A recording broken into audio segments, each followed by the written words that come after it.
Thank you, Dr. Ram, for that introduction. Again, I would thank organizers for this opportunity. Well, in coming 20-25 minutes, I will be discussing on what is important, living long or living well. Patient with urothelial cancer. So how to choose the right treatment, with the available options. So if you have no option available, then there is a problem. If you have many options, then also there is a problem. So let us see through how to choose the best. And this is how the treatment of urothelial cancer has evolved, starting from cisplatin to gemcitabine, cisplatin, and then you have IOs coming up, getting withdrawn, and then you have avelumab, and then you have sacituzumab, and then you have the EV coming up, the Pembro EV. So this is a very important slide. What does this slide say? As an oncologist, I feel overall survival is the gold standard endpoint. Patient has to live long. But what is the patient preference? Ask the patient what you want. His main preference is to live well rather than to live long. Okay. So if you look into the left part, oncologist OS is the gold standard endpoint. Patient, if you ask, that's okay. I may live longer, but I want to live happily. I want to live without pain. This is the key. So what patient wants and what oncologist thinks, there is a discrepancy. So we must focus more on, you should ask the patient and then take a decision, right? Okay. So what are the approaches we have in the first line management of metastatic urothelial cancer? 3 important options. One is I give platinum-based doublet followed by switch maintenance with avelumab in those who do not progress. This is the key. So in those who do not progress. And number 2 option is platinum-based doublet with nivolumab in the frontline setting. And again, I would ask you to focus on the word cisplatin. You cannot use any platinum there. So the first box, you can use any cis-carbo. The second box, you must use cisplatin. You cannot replace cis with carbo. And the third box, enfortumab vedotin with pembro in all patients. These are the 3 important approaches that we can have for the frontline management of metastatic urothelial cancer. Let's see how to choose what for each patient, right? Okay. So platinum eligibility is an important criteria. Can you imagine a urothelial cancer sitting in front of me who is young, fit with a good creatinine clearance, and I'll say, I will not give you cisplatin. No, so platinum still is the backbone treatment in the management of urothelial cancer, and platinum eligibility is important. Platinum eligibility has 2, cisplatin eligible and carboplatin eligible. Let me take through. What does NCCN say? If you look into NCCN, all the 3 options are acceptable. I use Pembro EV, category 1, OS benefit, excellent data. Second one, Gem cis followed by switch maintenance with avelumab, category 1, excellent data. And then you have Gem cis nivo, again focus on cis followed by nivo maintenance. This is category 1. This is in cisplatin eligible patients. The moment you come to cisplatin ineligible patients, Pembro EV, ditto, it is there. And then Gem carbo followed by avelumab maintenance is there. But you see the option of Gem cis nivo not being present in cis ineligible. What do you take from this? The take is this. If I have to use chemo IO, we had 3 trials, like we had Gem platinum Atizo trial. Then we had Gem platinum Pembro trial. Both the trials are negative. The reason is carboplatin and IO do not go well. Cis and Pembro or cis and IO goes well. So that is what the Nivo guys did. They came very clearly. We want cisplatin eligible patients. I use Gem cis Nivo followed by Nivo maintenance, and they have shown the OS benefit. So therefore, when you're combining IO with chemo, remember you cannot replace cisplatin by carboplatin. Cis Nivo, cis with IO go well, whereas carbo with IO, there is a problem. Okay, so that's about that. That is about why you cannot use Gem carbo Nivo as a regimen. Okay, now how do I select platinum eligibility? Platinum eligibility is cisplatin eligible, carbo eligible, and platinum, any platinum ineligible. Okay, so well, this is important. So we always thought that to give cisplatin, I need to have a creatinine clearance of above 60. Now, the definitions are revised. 50 to 60 is a reasonable subset where I can still offer cisplatin in these patients and they are cisplatin eligible. Therefore, in bladder, cis is not equal to carbo. Always try and use cisplatin whenever possible. And number two, you will look for neuropathy, heart, and ear. These are routinely you will look after for any cisplatin, but the key is 50 to 60 GFR. If it is 50 to 60, you can offer cisplatin. And number two, carbo eligible. This is important. So those patients who are eligible are GFR more than 30. You can offer carboplatin in them. And of course, platinum ineligible are the ones who have GFR less than 30, PSS more than 2, and so on. Okay, so this is what we were doing before. We used to give first line chemotherapy for 4 to 6 cycles. You had some response. You could not give more because maintenance chemotherapy did not improve outcomes you observed. And at progression, I gave second line chemotherapy. What did we attain by this? We attained the overall survival of around 1 year. If a patient is cisplatin eligible, crossing 1 year, the patient is carboplatin somewhere around 1 year. This is what all we have. Without the IO, without the EV, this is what we have. 1 year is the life of a patient, median. So how can I improve on this? When chemotherapy has its limitations of brief duration of control and progression, how can we add more options and how can we judiciously choose one among the other? This is what I was mentioning. We have atezolizumab, pembrolizumab, durvalumab, pembrolizumab. These are negative trials, you know. So you have 3 IO molecules negative. Reason is they use carboplatin combination with IO. Cis was the only IO that used chemo IO combination with cisplatin, nivo cis. Rest all used carbo and became negative. They looked at the subset of patients who had cis with IO. It was positive, but the overall trial was negative. So cis and IO matter. So now coming on to switch maintenance. Well, do I have to add IO from day 1 of chemo, or I get a response? In those who have not progressed, I will switch to IO. This is the question. And that is what the Javelin guys have done. They gave first line chemotherapy, get the response. Okay, you're done. Patient is fine now. Now you did an imaging, they have not progressed. You switch them to immunotherapy. Okay. So after switching, you keep on giving them switch maintenance. After progression, you will give second line therapy. Okay, this is one way of doing. So you will not use chemo IO combination. You will use chemo alone, get a response, switch to avelumab maintenance. Avelumab goes on until progression. At progression, you will give second line therapy. Well, so what does chemo do? It cytoreduces, gets response, asymptomatic, and maintain that response with switch maintenance. Okay. So what is the rationale for maintenance? So based on preclinical data, chemotherapy enhances anti-tumor activity of immune checkpoint inhibitors. So what does chemo does? It removes, if I give IO in the day 1 itself, there may be immunosuppressives. It may be an immune cold environment, so then IO may not work. So I will give chemo, remove all the immune suppressive cells. I will enhance new antigen. I am making a IO cold to IO hot by giving chemo, and then more CD8 infiltration and more immunogenicity. Well, so this is the design of Javelin Bladder 100 study. Unresectable locally advanced metastatic bladder cancer. What did you give? You could give 4 to 6 cycles of chemo. What chemo? Gem cis or gem carbo, both were allowed. This is very important because in our practice, more than 60% patients are not eligible for cisplatin. Okay, so having carbo is important. Even a GFR of 30 should be okay for me. That is important, and that is what the inclusion criteria of Javelin is reflecting. I'm able to select even carbo eligible patients. And I gave for 4 to 6 cycles. Okay, and then I did a response evaluation, and they should have had no progression. And any response is okay. Even a stable disease is okay. In those who remained stable, okay, I randomized these patients to avelumab maintenance, 10 milligram 2 weekly versus best supportive care.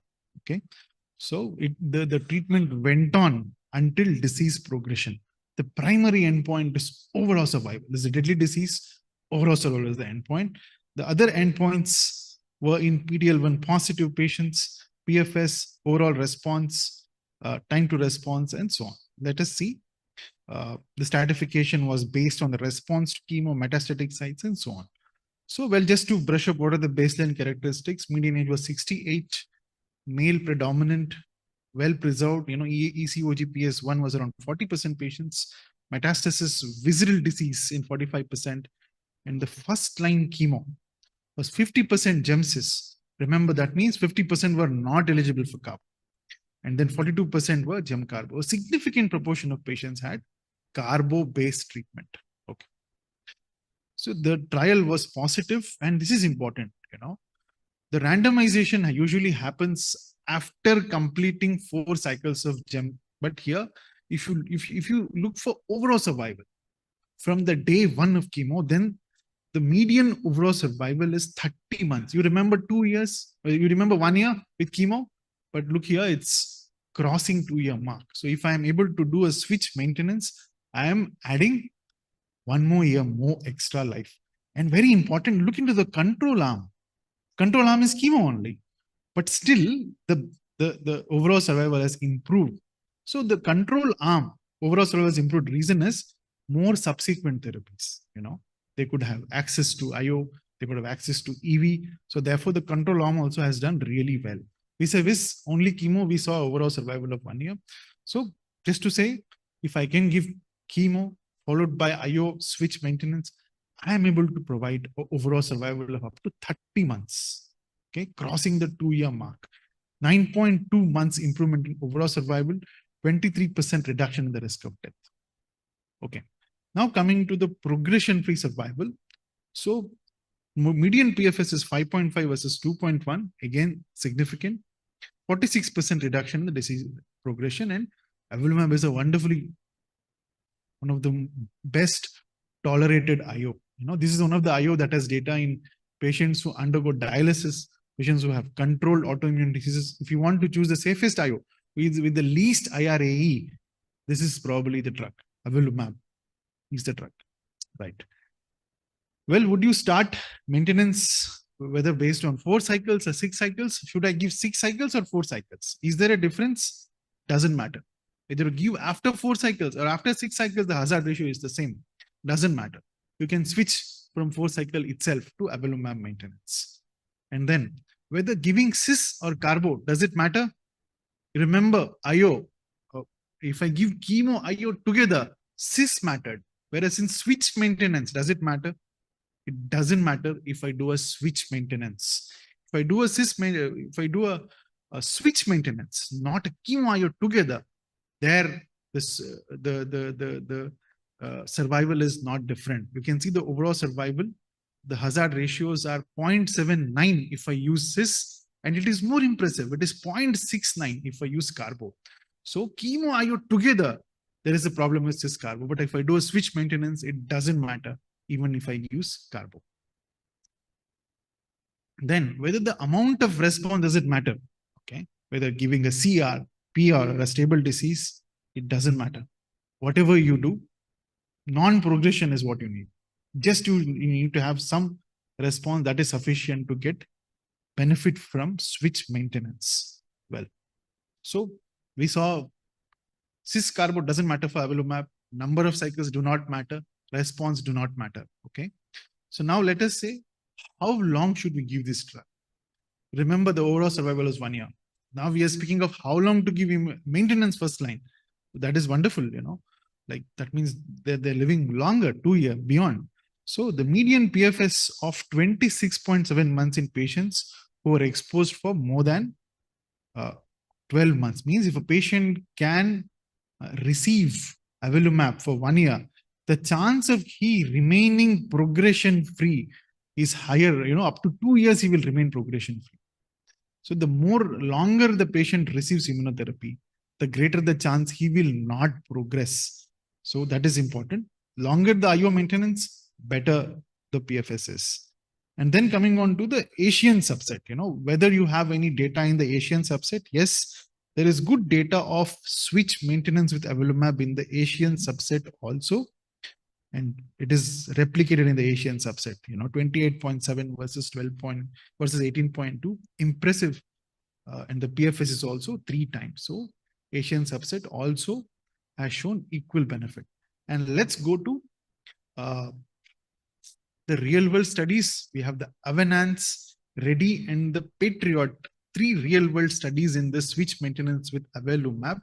All of them have replicated. It is not just a randomized trial data. Real world data, 29 months over. You remember 30 months, which I said. The same thing is replicated even in the real world data also. So there is an unprecedented, this is very important, So how many active agents we have in urothelial cancer? One is platinum, chemo. Number 2 is IO. Number 3 is enfortumab. Okay. The whole problem is IO trials do not address enfortumab, and enfortumab trials do not address platinum. Now, this is a real world Avenance study where they took out patients who received all the 3. Gemcis responded, avelumab maintenance, at progression, they gave EV. If I could do all the 3 in a proper sequence, the overall survival is 40 months, which was never heard of. Okay. So imagine a patient of bladder cancer easily crossing 4-year mark. That's fantastic. So that is what happens if you have access to EV. So platinum, IO, and enfortumab, all 3 have to be judiciously used to get this best overall survival. Now, quickly, let me touch upon the other trials of Gemcis, Nivo versus Gemcis in some time. So this is wonderful. Cisplatin eligible. This is the key. The randomization was Gemcis, Nivo versus Gemcis, followed by Nivo maintenance. The study is positive. PFS is not that different. You can just see the hazard ratio is good, 0.72. But what you need to understand is, if I give IO along with chemo initially versus switching, how much benefit am I giving? It's only 9 days of PFS benefit after 7 months of treatment. That means if I am giving immunotherapy on day 1 itself versus giving after I complete chemotherapy, I am not adding much to it. You can see the curves are getting separated later on after 7 months mark. If you would have seen the separation from day 1 itself, I would have said that is the way to go. Gemcis, Nivo, you have to give for all patients. But for in this curve, you can see the separation later. That means chemo IO somewhere is a problem in bladder cancer. Switch maintenance is where you would see the difference. Again, even in Gemcis Nivo trial also, you are seeing the separation after 7-month mark. Okay, well, there is a more criticism for switch maintenance also. So switch maintenance I can give only when a patient has some response. But if he progresses, he will not be eligible for avelumab maintenance. But if I use Gemcis Nivo in the front line, the response rates are excellent. This is one of the chemo IO combination. The response rates are fantastic. So if you have a heavy disease burden where you cannot afford progression, this is a reasonable choice. Otherwise, no need of giving chemo IO combination. You can use chemo followed by switch maintenance because the PFS curves anyway separate after 6-month mark. Overall survival, there is benefit, you can see. But look at the number, only 21 months is the survival. Remember, 30 months overall survival, 40 months overall survival. Another criticism of this study is the comparator arm is not standard of care. I cannot stop with Gemcis alone when I already have data of avelumab switch maintenance. I would have loved if the trial was Gemcis Nivo followed by Nivo maintenance versus Gemcis followed by switch maintenance to avelumab, which was not in this particular trial. So the comparator arm is not the standard of care. Okay, and the tolerance is fine. And you can just see here the subsequent IO received, avelumab was only single digits. And even in the Gemcis arm, the number of patients who received avelumab maintenance was only 11%. That means the comparator arm did not receive the present standard of care. So if I would have used avelumab maintenance as switch, probably the trial wouldn't have been positive. So this is some criticism to Gemcis trial. So this is uh, the comparator of Javelin and Nivo. Quickly going on through the Pembro EV, fantastic trial. Again, in the Pembro EV trial, the comparator did not get switch maintenance. Okay. So therefore, if I would have had avelumab maintenance, probably we don't have all that difference. And more importantly, if I have to give Pembro EV, EV is day 1, day 8. Pembro is day 1. Patient should keep coming weekly, more frequent visits. That is the problem. So the standard of care is weak in the Pembro EV trial also because avelumab switch maintenance was not used. The overall survival is fantastic, but what you need to remember. So the median overall survival is 31.5 months. With Javelin, 30 months. Avanance, if I use everything, 40 months. Okay. So only 29% patients of Pembro EV received platinum. Platinum is, you should use platinum when the patient is fit in the front line. But if I am reserving for later lines, they may not be eligible to receive. Okay. So these are the black box warning. These antibody drug conjugates are not easy to handle. They have chemotherapy along with antibody, right? So skin reaction, Stevens-Johnson syndrome is a black box warning. Peripheral neuropathy is an issue. Alopecia is an issue. And already these patients have comorbidities and neuropathy is concerning. This is peripheral neuropathy that you see in 89% of patients with Pembro EV. Okay. So what you aim in your patients is not just living longer, but living well. Avelumab is the one that gives you quality of life with least side effects. EV is good. The data is good. Responses are good, but not easy to manage because of neuropathy, Stevens-Johnson syndrome, rash. These are concerning. Okay. So let's have some sort of a fair comparison. If I use Gemsys Nivo followed by Nivo, I am able to attain 21.7. If I use Javelin B, 100 in all patients, it is 29.7 with switch maintenance. In cis-treated patients of the Javelin trial, the overall survival was 31 months. EV302, 31.5 months, because platinum is not used in the EV302 trial. If I use all the three in proper combination, platinum, switch maintenance, and enfortumab, I attain an overall survival of 40.8 months, which is unheard of in this subset. So with this, I think that is what is again written here. So I would not say we should use one regimen. So if a patient is cis eligible, has heavy disease burden, I cannot afford progression, Gem-Cis Nivo is a reasonable option. But if a patient has not much disease burden, that's okay. You give chemo followed by avelumab maintenance should be the standard of care. If a patient has access to EV and not much neuropathy and is accepting the skin rash, it's fine. You can give Pembro EV, but remember this patient has to receive platinum later on. So with this, I think I would conclude by saying aim for 40.8 months overall survival in your patients with urothelial cancer. Thanks all of you for your patient listening.